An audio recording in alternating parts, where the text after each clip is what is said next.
Thank you for inviting me to talk here.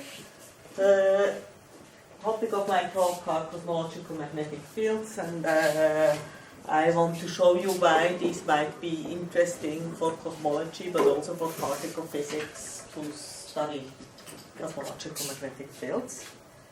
I will start with an introduction, mainly also on observations, where have these fields been observed and how are they observed. Then I will talk about two possibilities to generate magnetic field. One of them is to generate them causally, which means after inflation by some process with some finite correlation length. And I will also discuss the possibility of generating them during inflation. I will not go into any detailed modeling of how they are generated, but just work out some of the basic properties magnetic fields must have or may have if they are generated by this or that mechanism. And then I want to concentrate a little bit on effects which magnetic field traces which they can leave on the CME. Magnetic fields are difficult to measure. They already, I remember I found this one of the most difficult first year experiment to measure magnetic fields. So already in the lab they are difficult, but even more so in the universe. So there are three main ways how magnetic fields are measured. The first one is via Siemens splitting. But this is mainly used for relatively strong fields, either a magnetic field of the sun or in nearby stars. But lately, Siemens splitting of 21 centimeter absorption spectra of distant quasars has actually also been used to measure the field in the Milky Way, which is of the order of a few microgauss. Another possibility is synchrotron radiation, by the synchrotron radiation which is emitted, which is roughly proportional to the electron density times magnetic field squared. So it's a slightly different quantity which one measures. Or then the kind of most sensitive probe is Faraday rotation measure. If photon transverses a plasma which is permeated by a magnetic field, its polarization is rotated by the rotation of the electrons in that plasma. And this rotation is inversely proportional to the frequency squared and proportional to the line of sight integral of electron density times the magnetic field. So you see, if these measurements often do not 100% agree with the magnetic fields inferred, they measure different things. You must make assumptions about the electron density. You must make assumptions about on which scale may the magnetic field flip sign. You see here this term here, or this integral can have compensations if the magnetic field flips sign, etc. So clearly, these measurements are difficult. Another possibility is just to estimate magnetic fields by equipartition, by saying, okay, there will be the same amount of magnetic energy as there is turbulent energy, etc., because the Reynolds numbers are big, and so there will be MHD turbulence in this region, and therefore all these energies should be of the same order of magnitude, and use that for a magnetic field estimate. It's usually not much worse than anything else. But wherever one looks, there are magnetic fields. Most galaxies host magnetic fields of the order of 1 to 10 microgauss, with the coherence scale as large as 10 kiloparsecs or so.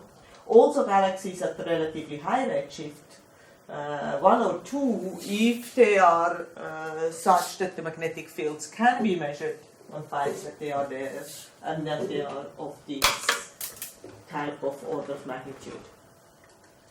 Also in clusters, magnetic fields are seen in clusters of galaxies, also of microgauss amplitude and with similar or even larger coherence scales. And even in filaments, so magnetic fields have been observed in filaments with they are a bit lower, 10 to minus 8, 10 to minus 7 Gauss, and with a coherence scale of about 1 megaparsec, so even larger coherence scales. And the latest observation is that there should actually be magnetic fields also in the intergalactic space in the voids. And there the argument goes as follows. If you have a blazar which emits TV radiation, then these TV photons interacting with the extragalactic background light generate electron-positron pairs. And these electron-positron pairs should make inverse Compton on the CMB and thereby emit GeV radiation. So if, and there are these blazars which have been observed in the TV but not in GeV. So there must be a mechanism to dilute this GeV radiation, and the only thing people came up with so far which could work is if you have magnetic fields of the order, depending on whether you are optimistic or pessimistic, somewhere in between 10 to the minus 17 to 10 to the minus 15 Gauss, such magnetic fields would be strong enough to deflect the electron-positron pairs sufficiently much out of the beam that you can satisfy present constraints on this GeV radiation. So if that is true, then of course it becomes really interesting where these magnetic fields should come from. So now here in a, I'm sorry, this doesn't show up very well. Right? So this is a plot which shows here the correlation scale and here the field amplitude, log of the correlation scale from here 10 to the minus 18 megaparsec up to the Hubble scale, which is on this side of the graph.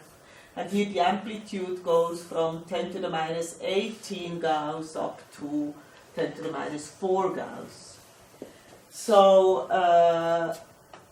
limits from Siemens splitting and Faraday rotation are on this side, so magnetic fields must be smaller than these limits, otherwise they would have been seen. CMB, as we shall discuss in more detail, produces limits around this 10 to the minus 9 Gauss, as we shall see.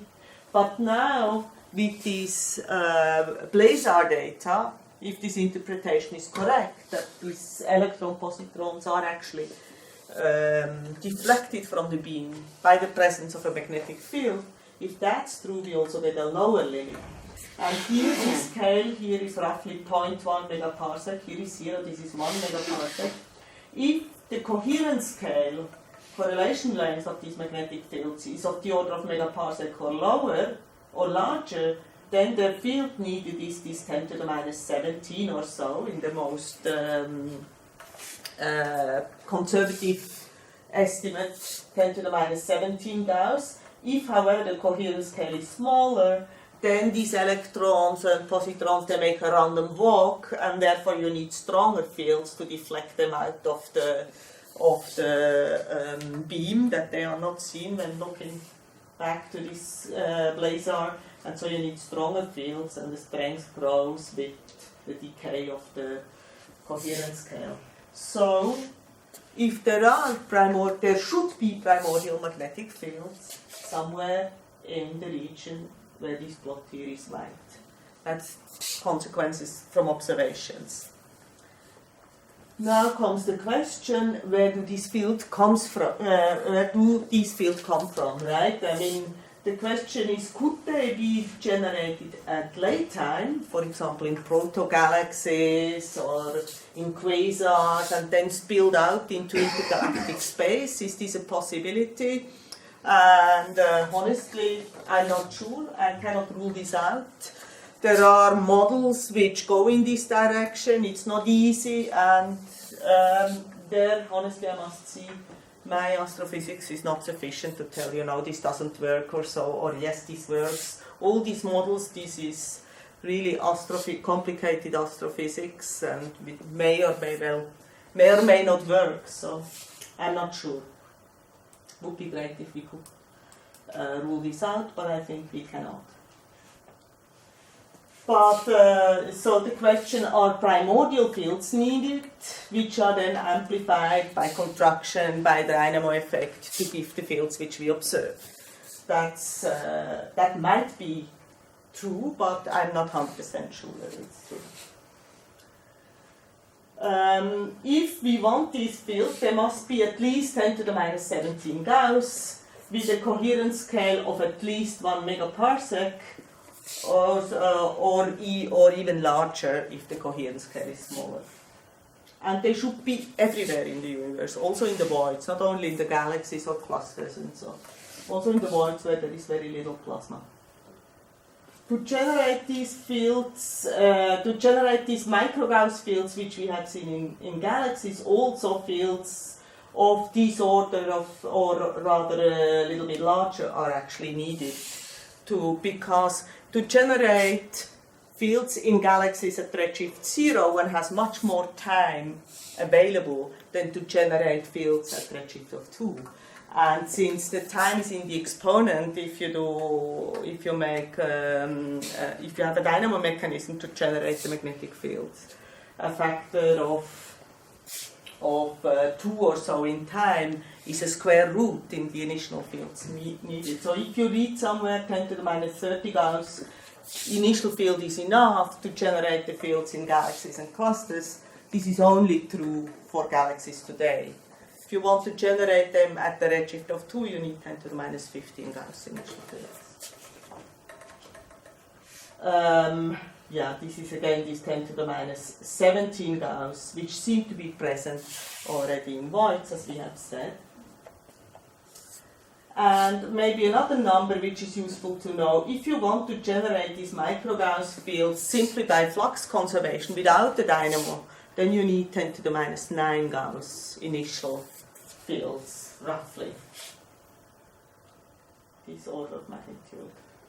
So now in this talk I will concentrate on the possibility of getting primordial magnetic fields, not at late time. As I said, I'm not really an astrophysicist and don't really know whether these models which are on the market can be trusted or not. And some people say it doesn't work, others say it does work, so that's not my expertise, but I will talk about the possibility to generate primordial magnetic fields. I think it might be totally interesting if they are there. We have so few relics of the very early universe in cosmology. We have the CMB, of course, which is already detected and which we study in great detail and from which we learned, I think, most of cosmology we nowadays really know. We learn from the CMB.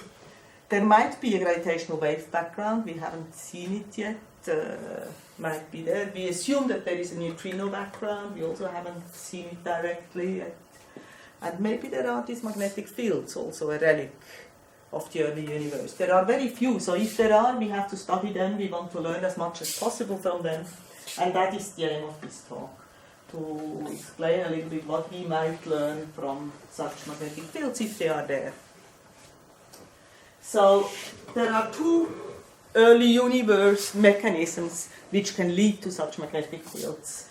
One is, for example, a first-order phase transition. A first-order phase transition which goes via bubble nucleation is a very violent event, and that can lead to turbulence and then also to magnetic fields in complete generality already. Now, if we are thinking of the electroweak symmetry breaking, there actually, if the electroweak symmetry breaking, if we change the standard model to make the electroweak symmetry breaking first order, which is still possible, right, in certain scenarios, then we might generate baryons at the electroweak symmetry breaking. And we generate baryons via the Spalaron mechanism or something similar, where we change the Chern-Simons number of the gauge field, and the Chern-Simons number of the electromagnetic field is nothing else than the magnetic helicity. So at the same process, which would lead to baryon generation, would then also generate helical magnetic fields. if that happens at the electroweak phase transition. Well, that would be totally interesting, and it has been proposed many years ago by Pranevachaswati and has been studied by many people since. Another possibility would be to generate electromagnetic fields during inflation. There already we have to twiddle a little bit because gauge fields are conformally coupled to gravity, so just an expanding universe doesn't generate any gauge fields. So we must introduce somehow break conformal symmetry by, for example, introducing a coupling of the electromagnetic field to the inflaton itself or to some part of the curvature. We cannot just take the usual Einstein-Hilbert plus Young-Mills action, otherwise we don't get anything. We have to do something in addition. This has been studied in many papers before, already in the 80s, then one work which I did together with Rajev when he was in Geneva. We were looking at also helical fields which you could generate during inflation by coupling the FF dual to the inflaton, etc. There have been many studies. I will not go into much detail here, but will just say a few things. Also for the phase transitions, let us not go into the process which generates these magnetic fields and what their coherence scale and their amplitude and so is. Let us just think about some very basic properties from which we already can conclude interesting results. First of all, if a magnetic field is generated by some causal process, then its power spectrum, written down here, it must have this delta function. If we assume statistical homogeneity, right, there cannot be there must be momentum conservation due to translation invariance. And if there is no preferred direction, then by the fact that it must be that the magnetic field is divergence-free, it can have this tensor structure. That's the part which is even on the parity, and it can have this tensor structure as the part which is odd on the parity. And if you write them in helicity, this even power spectrum gives you the sum of the two helicity squares, and the odd part gives you the difference between the two helicity squares. And now if you just say, okay, this is the Fourier transform of a correlation function, of the magnetic field in two different places. This correlation function has complex support. I cannot have correlations on scales which are larger than the Hubble scale. That's what I meant with causality, right? That we have that in a this has been generated sometime after the Big Bang, so it cannot have infinite correlation length, and therefore this Fourier transform of a function with compact support must be an analytic function. So this entire bracket here must be an analytic function, and that tells us that on small scale, for small k, on very large scales, on small k, this PS must be an even power, I mean the dominant term, right? And it cannot be white noise, which is the usual conclusion if one has finite correlation length, because of the non-analytic prefactor. It must go at least like k squared. And for this parity odd parts, it must be an odd power of k for small k. And because it is a difference of a term of which PS is the sum, PA must also be smaller at every scale than PS, and therefore k to the first power doesn't work. That would be larger than k squared if I go to small enough k. So I must go at least like k cubed. And these on large scales, which are larger than, say, the correlation scale, right? There is some typical correlation scale, and on scales which are larger than that one, this must be the behavior of this power spectrum. For the energy density, what does that mean? The energy density is more or less b squared times k cubed. So this energy density per log k interval goes like k to the fifth. In other words, it's totally suppressed on very large scales. So causal magnetic fields have very little power on large scales. This is one of the problems that how could they ever reach sufficient power on megaparsec scale or so? That, of course, is at the moment after they have been created. Now the question is, how do they evolve in time? And there are different possibilities how magnetic fields evolve in time. First of all, there is some diffusion scale beyond which, on scales which are smaller than that scale, they decay. They just generate heat in the plasma or something like that. And usually this decay scale is given by the plasma viscosity. That's usually the largest scale on which they decay. And this depends totally on at which temperature we are, whether we have a quark-gluon plasma, or whether we already have baryons and electrons, and so this scale can be calculated. Usually it is given actually.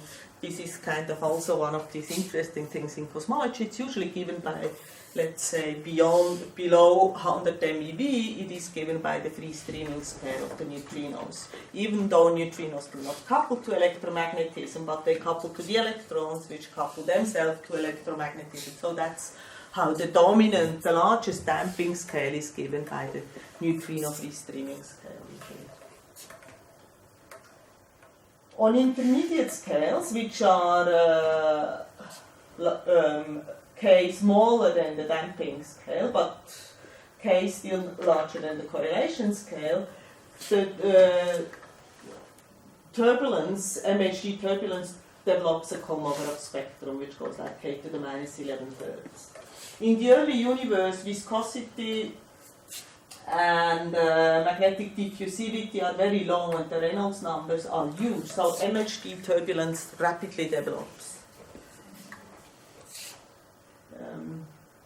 And then, depending on whether the magnetic field is helical and whether or not the velocity field is incompressible, it evolves differently in the cosmic plasma. For example, if the field is not helical and the plasma is incompressible, which means the velocity field is also divergence free, like the magnetic field, then the velocity field and the magnetic field develop exactly the same spectrum, and the only thing which happens is that the power gets lost into heat. That's the only change of the spectrum. On large scales, nothing happens. On small scale, more and more power is eaten up. If the field is helical, then helicity conservation, together with the damping on small scales, actually leads to an inverse cascade. There is more and more power moving to larger and larger scales because helicity has to be conserved during the evolution. This has also been confirmed with numerical simulations. If the plasma is compressible, but the magnetic field is not helical, this means that the kinetic energy, so that the velocity field has a white noise spectrum, not a k-square. Then equipartition, which is guaranteed by when MHD turbulence has fully developed, actually also leads to an inverse cascade. I can show you that here in pictures. Here you see an incompressible field. This is the k-square. And as time evolves, this peak just goes down and down and down. Of course, then the correlation scale, strictly said, gets slightly larger. But we shouldn't call that an inverse cascade because no power is transferred from small to large scale. We just lose small scale power. That's why the correlation scale, where most of the power sits, gets somewhat larger. In the case of a helical magnetic field, this is the direction at which, in which time goes. So you have more and more power on larger and larger scales, just by the condition to conserve helicity. Here, always the dashed line is the velocity spectrum, and the solid line is the magnetic field spectrum. You see here, in this case, they both are the same. Here we assume the compressible magnetic velocity field, so you have a white noise spectrum, but it's not really important. The important thing here is helicity conservation. But if you have no helical magnetic field, so no helicity which has to be conserved, but you still have white noise velocity field, then actually power also moves to larger and larger scales, and the magnetic field evolves in this direction. Here I show you what really happens in the plot which you have seen before, here a bit better visible fortunately. If you follow the Kolmogorov argument, which lets you compute the correlation scale and the relation between correlation scale and amplitude at every time, this argument says simply that the correlation scale, lambda b, is more or less given by the time which is at your disposition times the alpha n velocity. And the alpha n velocity is given by the magnetic field amplitude. So you have this linear relation between correlation scale and magnetic field amplitude. And this is shown here in this green-orange line. In other words, if a magnetic field is present in the universe since a long time, redshift 2, 3 or whatever, and has developed magnetic MHD turbulence and has evolved via MHD turbulence, then its correlation scale and amplitude should lie on this line. If we could observe magnetic fields here or here or here, then that would be a very strong indication that they are primordial, that they have evolved during a long time.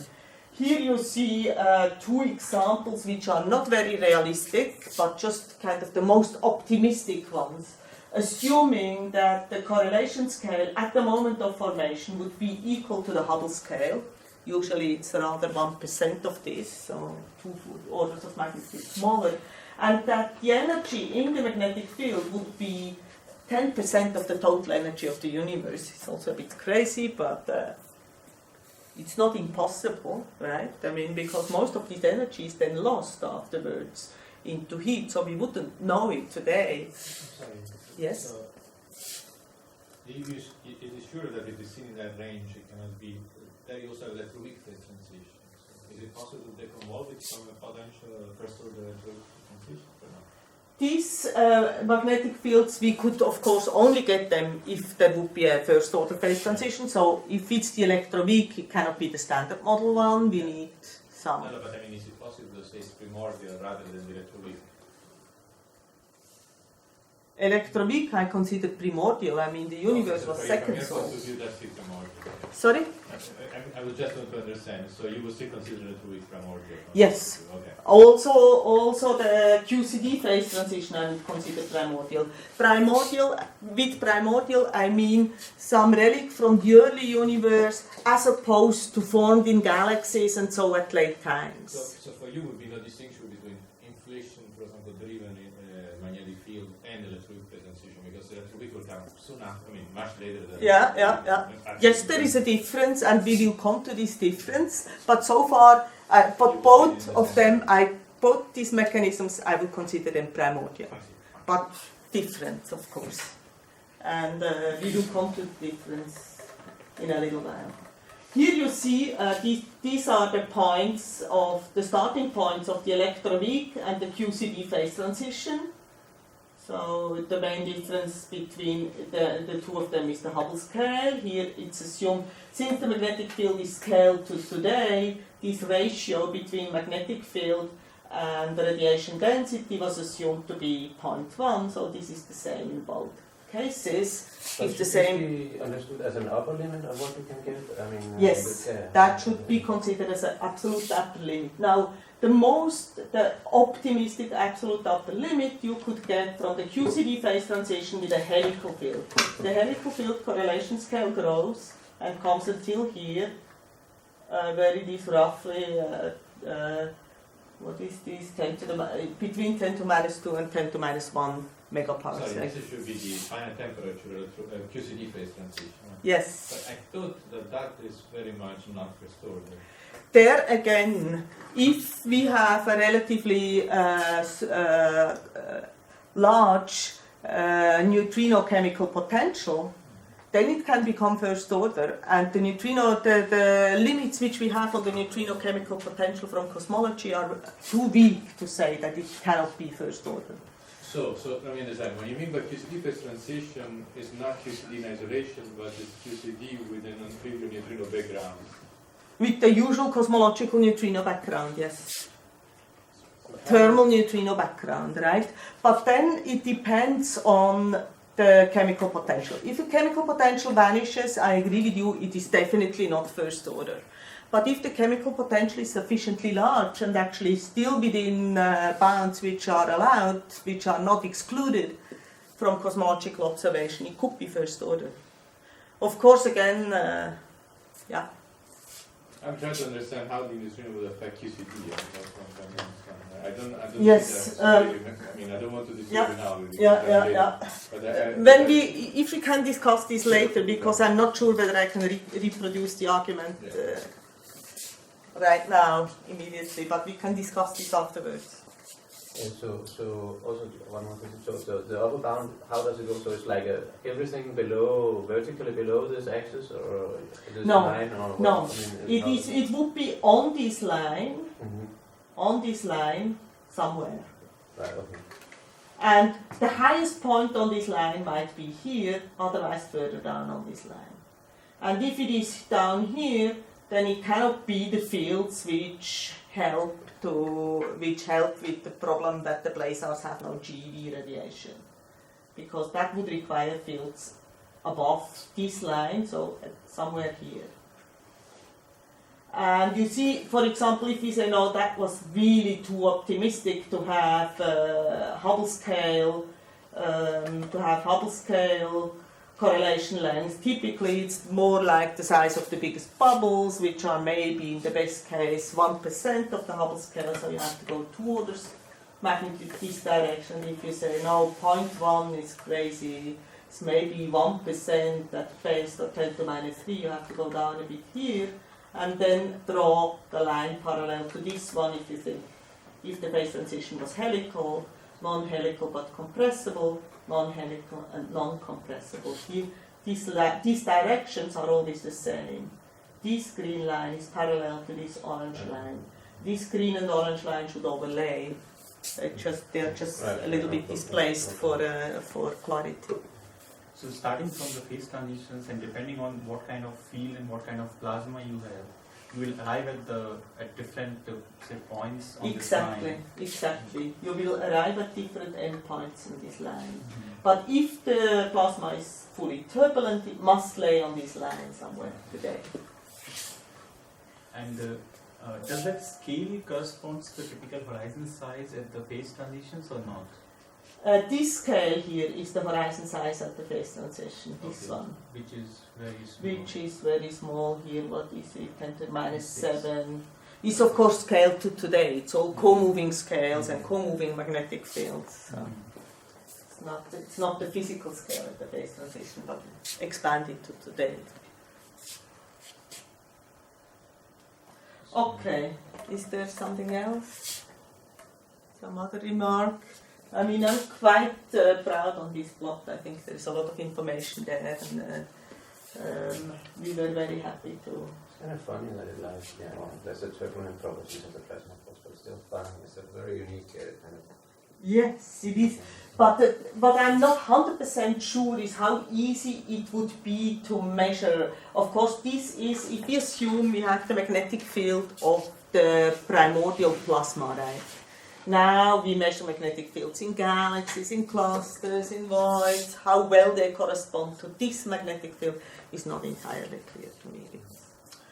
The late-time universe, of course, may have modified this. But it also shows that you can just barely, I mean, in the most absolute optimistic scenario, you can just barely get to 1 megaparsec, right?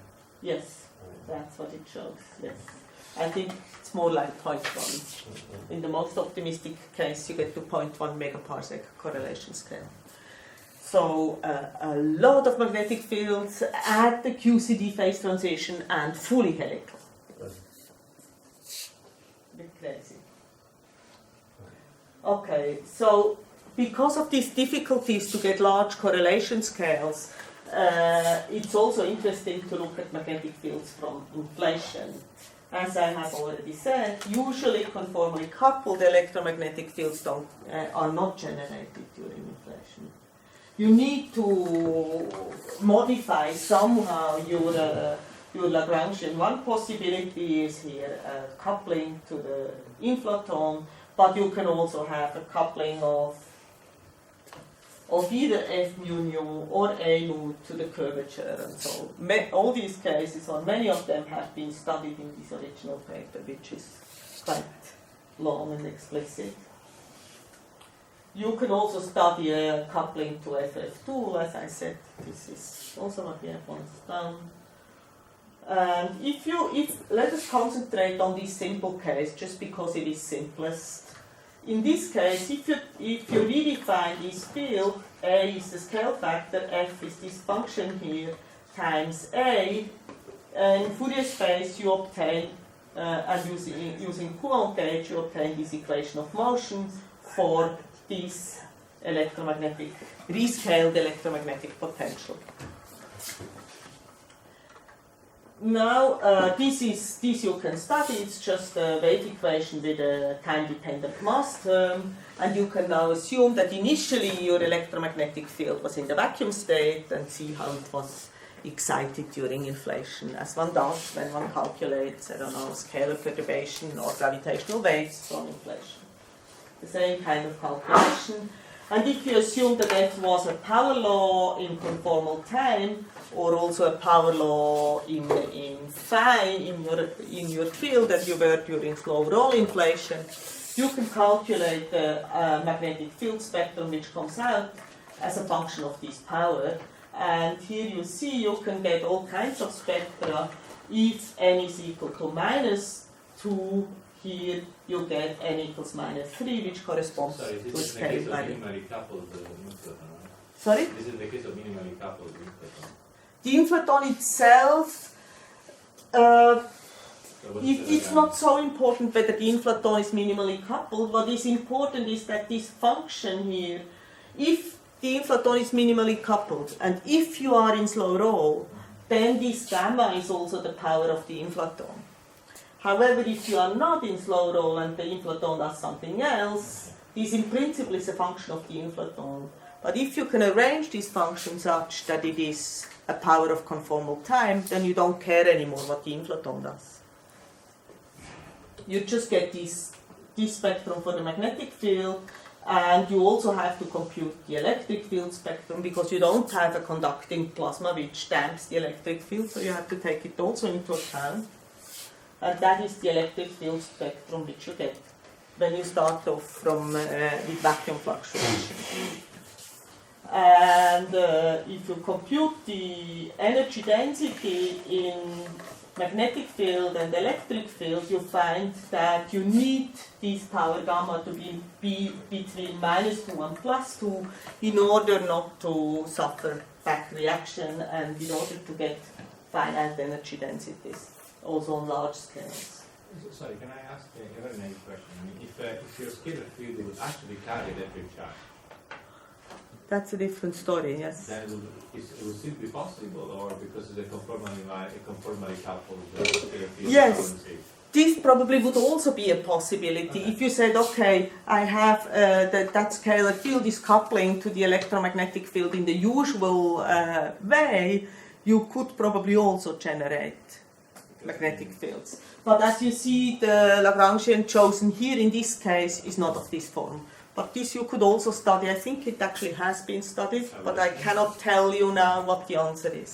Because I mean that would be also conformally coupled, right? So there is no, because in the other one you have to have this basically coupled to a moduli. I agree. In principle, do it like ordinary I just think you cannot have the usual inflaton charged, otherwise you cannot have enough defaults of slow roll inflation inflation will end, you will produce electrons, positrons, too many particles. I'm afraid this is, you cannot have a long phase of slow roll inflation with a normal electrically charged inflaton. I would be surprised if this would work. Because the inflaton cannot couple too strongly to the standard model fields otherwise. But here, in any case, you can get a spectrum which generally is blue but can become scale invariant.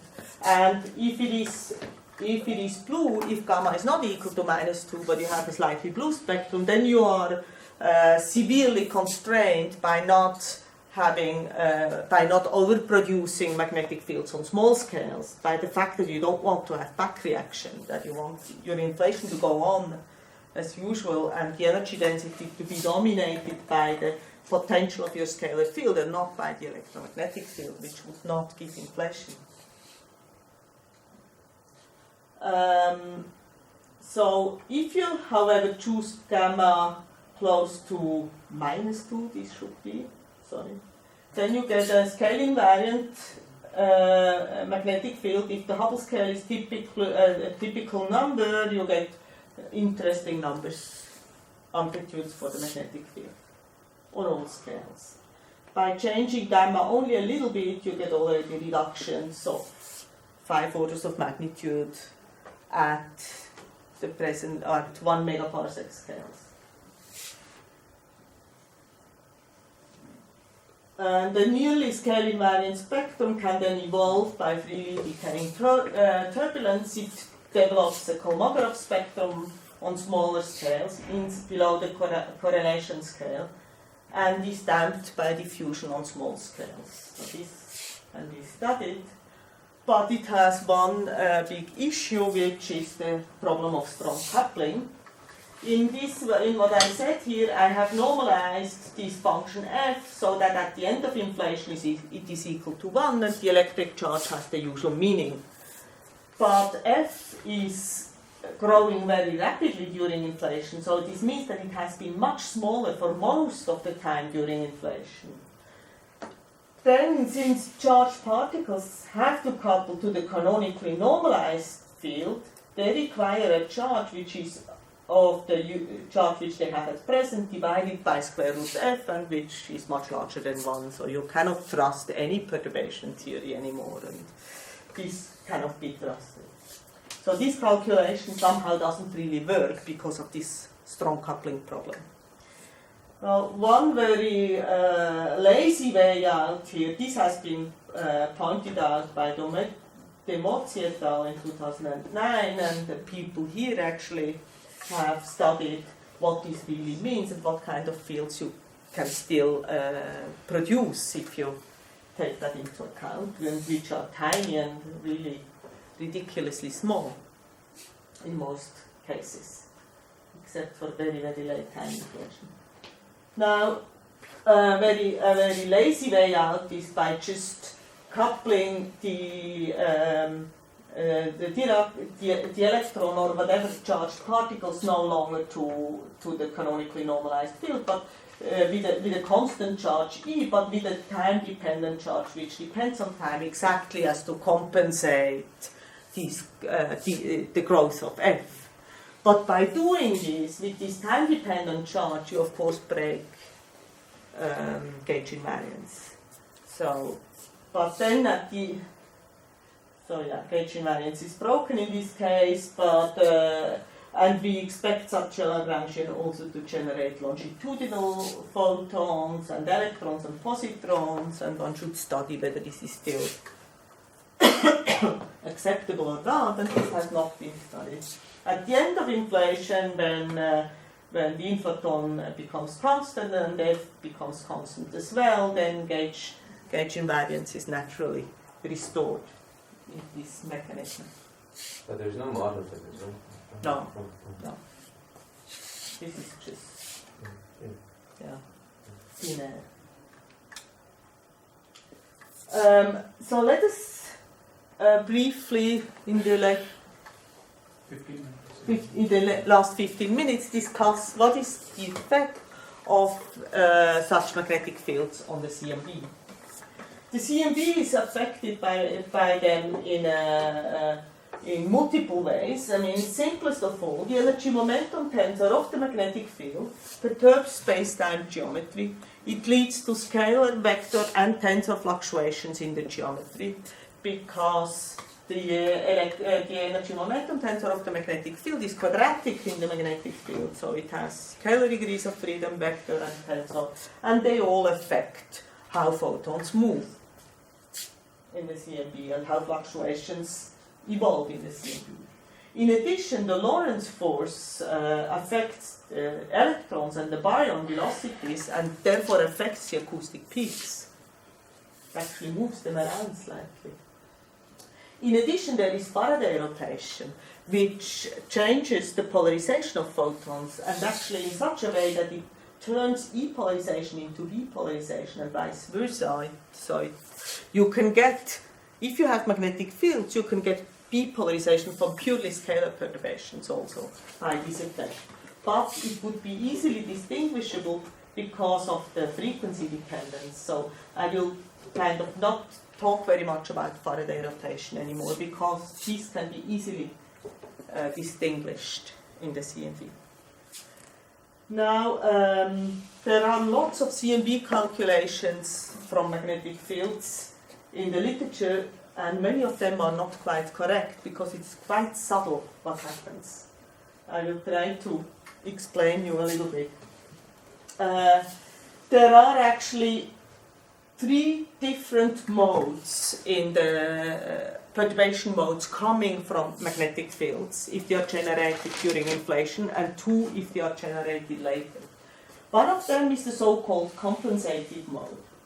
After the neutrinos decouple, actually the neutrino anisotropic stresses on large scales just compensate the anisotropic stresses from the magnetic field. This is something which is not completely evident because you say, how can it be neutrinos don't interact with the magnetic field? It's not that, it's gravity which does it. They are of course, they feel of course gravity. And the easiest way to see it is if you take a model with a universe with a magnetic field, with a constant magnetic field, Bianchi 1 universe, and then you have a relativistic free-streaming particles in this universe. These relativistic free-streaming particles will produce a higher, will have a higher density where the magnetic field pressure, a higher pressure where the magnetic field pressure in the direction where the magnetic field pressure is negative, and a small lower pressure in the direction in which the magnetic field pressure is positive. Such exact and stream exactly as to compensate the anisotropy of the expansion law from which you have due to the magnetic field. So we know that what gravity does, that gravity has an instability. If you put more matter somewhere, then matter is attracted and you have even more matter there, etc., etc. But that is what it is doing with energy density. With pressure, it kind of does the opposite. It equilibrates. I was totally surprised when I first understood what's happening here. That really this pressure, these anisotropic stresses are compensated on superhorizon scales, and this gives an isocurvature mode, which is rather has very little power on large scales. But because the theta, the curvature perturbation, is constant on superhorizon scales, we still have a so-called passive mode, which comes from if the magnetic fields have been generated before neutrino decoupling, then the constancy of the curvature perturbation theta still requires some rest, some additional mode, which is there, which is now no longer sourced by the magnetic field, but just freely evolves like an adiabatic mode. So this is actually an adiabatic mode. It has the same CMB, it generates the same CMB spectrum as an adiabatic mode, but it has a different spectrum. It has the spectrum which is given here by 2 times the spectrum of the magnetic field. So if the magnetic field is scale invariant, then this is also scale invariant. Let's just put it this way. And if you have inflationary magnetic fields, then you have an additional mode, which is a so-called inflationary mode. And this also generates you a relatively large amplitude, and it usually dominates. Here we have, it's also adiabatic because it just comes from the constancy of theta at the end of inflation. By the way, this is just a detailed question, which just because I'm curious. This log of Z you had on the previous slide? Yes. Is that defined depending on some specific assumption about the time absolutely. evolution of the magnetic? Absolutely. Sorry for not mentioning it. Right. This is a build-up of this passive mode from the moment of generation of that mode until neutrino decoupling. There is a logarithmic build-up of that mode during that time, and afterwards it's no longer generated. It just, the amplitude remains constant. Here you see some examples, here with a magnetic field spectral index of -2.5, here -2.1. What I also forgot to say is this inflationary mode is always scale invariant. It's always scale invariant. You always get it if you generate the magnetic fields during inflation. Not to be confused with the inflationary mode from the inflaton. Nothing to do with the inflaton, it's purely from the magnetic field, but during inflation. So you here this is in a paper with Chiara Caprini and Gami Bova, and here we have looked at cases where the magnetic field was no longer amplified after inflation. And if that's the case, then this inflationary mode really dominates everything else. You see the scales here. This is the usual adiabatic mode from inflation, and this is this magnetic inflationary mode, which is of course about 3 orders of magnitude smaller, but has exactly the same spectrum. And in these cases, this is the passive mode, and this is the compensated mode, and they are more or less invisible in these cases. How can you find out whether there are these magnetic modes in the CMB? They are non-Gaussian. That's how you can find it out. Because they come from magnetic field squared, right? So they have no Gaussianity, mainly of the local type. And the difference between, from the standard adiabatic mode is the distribution. And this leads to significant limit from the bispectrum and especially the 3 spectrum of these modes. So if you write them as the amplitude being some factor, which could be, for example, this log or some other factor, times the amplitude in nanogauss, you find that this factor has to be roughly less than 40 for a nearly scale invariant spectrum. And the limits are stronger if the spectrum is blue. Just a question. When they derive this 3.1 or the non-Gaussian bispectrum of magnetic fields and put the constraints on the strength of magnetic field, they only take into account the passive mode. Exactly. Not the inflationary mode. Exactly. Because compensated mode you can forget about it. Absolutely. At some point. But, do you know that if you take into account the inflationary mode as well, I mean the full calculation, how will it improve the constraint? It would make the constraint much stronger. Much stronger. If, however, you know what can happen is that after inflation, during reheating, you regenerate and amplify the magnetic fields. Mm-hmm. And if you do that, you amplify correspondingly the passive mode, but not the inflationary mode. Okay. And if that happens, the limits, you cannot say what the limits are. But if you do not any amplification during reheating of the magnetic field, if you say, okay, I generate the magnetic field during inflation and that's what I have, not more, then the limit from the inflationary mode is much stronger. In fact, we showed that in some of the things we did that it's very hard to get even femtodollars to take into account inflationary mode. No, I don't the think. inflationary mode. I mean, also the inflationary magnetic mode, which is now Yes. present. That's so the you're talking inflationary about magnetic mode. okay. Nothing You to talked do. about Nothing to do with the mode from the inflaton. That's a different story. No. I mean, of course. I mean, during inflation, the magnetic fields will introduce a curvature perturbation, right? Yes. Right. That one is very non-Gaussian because it Yes. goes like these. Exactly. Yes, that's the what I'm talking of about. that mode, we looked at, right? And we constrained the, Yes. Yes. we showed that it's very hard to get magnetic fields, even femtogauss strength, unless you lower the scale of inflation to the ridiculous. Once you take into Exactly. account these. Yeah. But you have also taken into account the strong coupling problem. Right. Okay. Yeah. So that's Which true. here I is mean, not of course, taken into account. Well, okay. If you forget about the strong coupling problem, of course, it's well, okay. Yeah. The constraints are not as strong, right? Yeah, Exactly. okay, that's right. Exactly.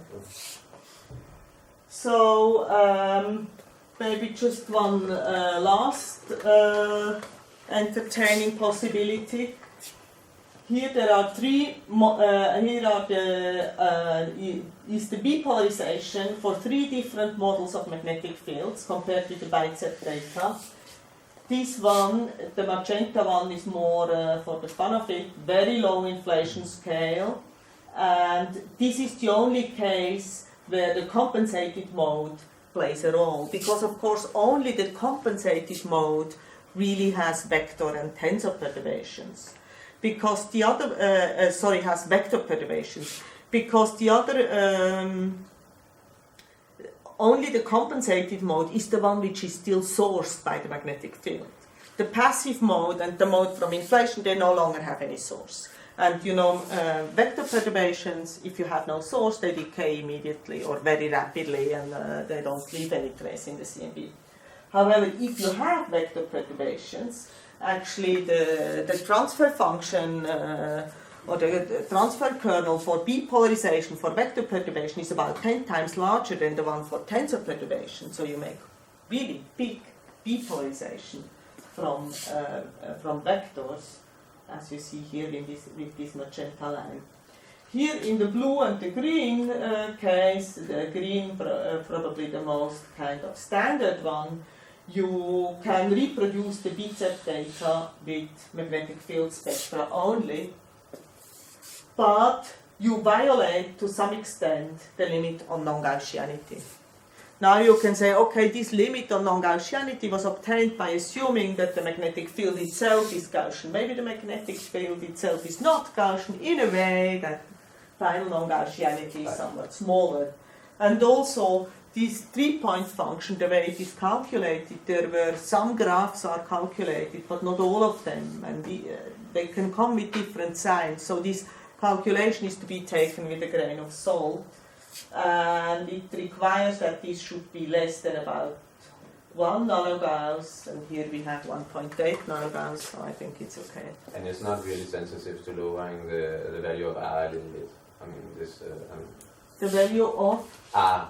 I mean, the tensor scalar ratio. I mean, let's say the value of the tensor scalar ratio is a little bit lower than. I mean, here we cannot play with it, right? Magnetic field is a magnetic field and produces the tensors. No, but I mean, it you're saying that you to get. In this bipolarization is purely from the magnetic field. Right. There is no contribution from a inflationary tensor or so. I suppose what I'm asking is what the value that is quoted for R corresponds to some amplitude of the B mode, right? And then if there's a little bit of dust contamination, then then the B mode, exactly. the true B mode is lower, so then you probably would need a smaller magnetic field to exactly. This of course is without dust, and if you add dust, then you get away with a smaller magnetic field. Yeah, but how sensitive is it? I mean, it it's goes like very B squared sensitive. or something like that. It goes like B squared, right? It goes like B to the 4th in the spectrum. Okay, so this goes like B to the 4th. So factor of 2 in the magnetic field gives a factor of 16 in this amplitude here. So it's extremely sensitive. Okay, so you cannot do it. Okay. No, okay, no, it's totally no. okay. Yeah, Fine. no. So that's more or less all. I come to my conclusions.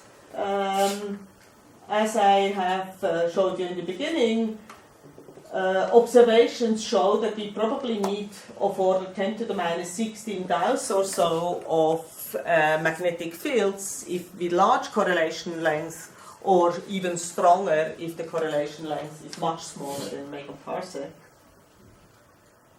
We don't know whether they are generated at late time, but they might actually be generated early and represent another window to the early universe, and that's what I find interesting to explore. From phase transition, we typically get very blue spectra. They seem not to have enough power on large scales, very limited. If the fields are helical, then the inverse cascade which it produces can to some extent mitigate the problem of the missing power on large scales.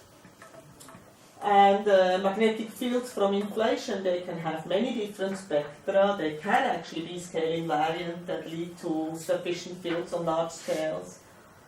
But most models don't really work. Either they break without breaking gauge invariance in addition. And magnetic fields from inflation can generate significant non-Gaussianity. This is something to test them, and they can also generate significant B-modes in the CMB. I haven't talked very much about Faraday rotation in the CMB, but Faraday rotation is only generated by the passive mode, because only the passive mode is the one which is really sourced by the magnetic field. And for the Faraday rotation comes directly from the magnetic field on the line of sight of the photon from the last scattering surface to us. So even though there one has this frequency dependence and might think that will lead to tremendously good limit, it actually doesn't. It still gives limits of the order of nanogauss like the other methods also. Okay, thank you for your attention. That's all.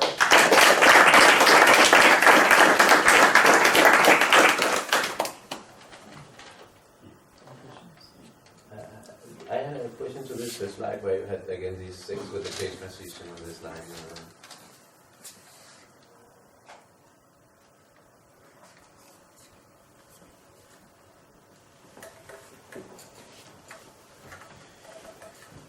This one. So it looks like you have that. So it looks like magnetic fields above that line are constrained or ruled out or something. You have it's gray. I mean. You mean why I don't leave these white? Because yes. if you put a magnetic field here, then the cosmic blossom makes it come down here. Okay, so it's not an observational constraint. That's no, it's not an observational. It's a theoretical and applies only for the primordial fields, right? Okay, right. Of course, if you now have a galaxy, you can make a field in there at all. Okay, because I mean, well, yeah, okay.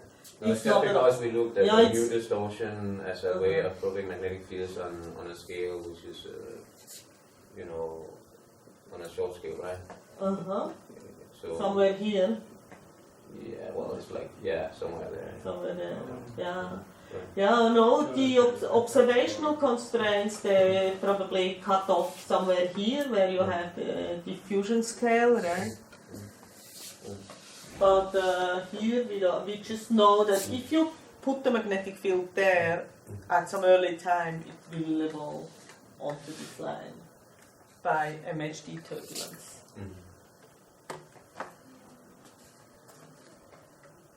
Well, yeah, today it will, right? Yeah, but you can still have a signature of a.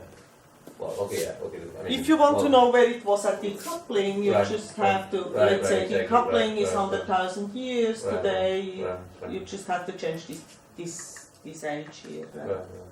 So you will get a line somewhere there. Right. On Yeah, which but it would be. Right, but that's so that before. Okay, so if fields are outside the horizon, it takes a while before as they enter the horizon, they would have to enter the horizon and be sufficiently far in the horizon, and you have to be in a turbulent phase for them to move down to that line. Absolutely. So there would be a time when there would be relevant fields outside that line, and eventually they would be moved down. Yeah. But they could imprint themselves observationally from new distortion in the series. Before they So run we out. could in fact probe that region. Yes, in principle, yes. I don't see one would have to study at each case explicitly what one is doing, which situation is one exploring. But yes. I mean, the mu distortion happens. I don't want to defend it too much. No, I mean this is very interesting. But the mu distortion happens at a non-turbulent error. So there, until the universe becomes turbulent again, scales that enter during that time wouldn't be on that line until they got processed. And then I agree, eventually they would. But it's kind of interesting that you can see the imprint of it, right? I mean, in the series. Yeah, I think.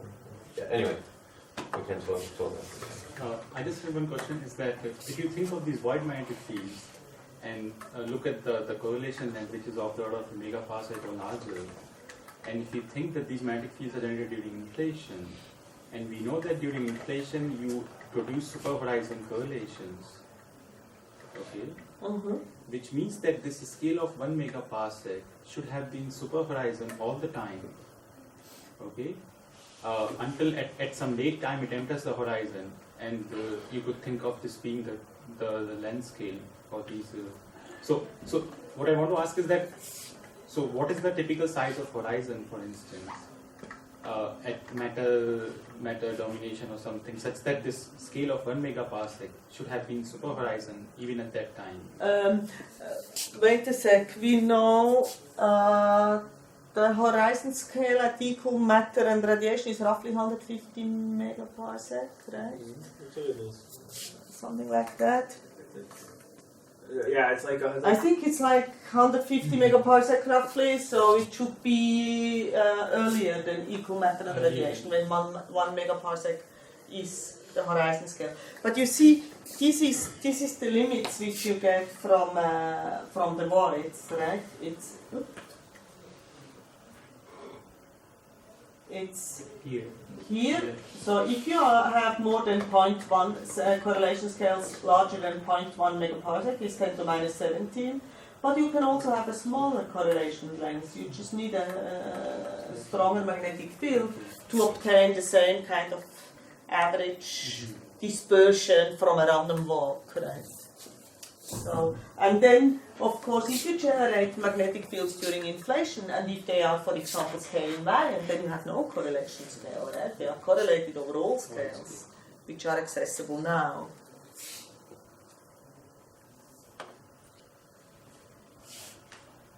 Any other questions, comments? Okay, now let's thank Ruth Durrer.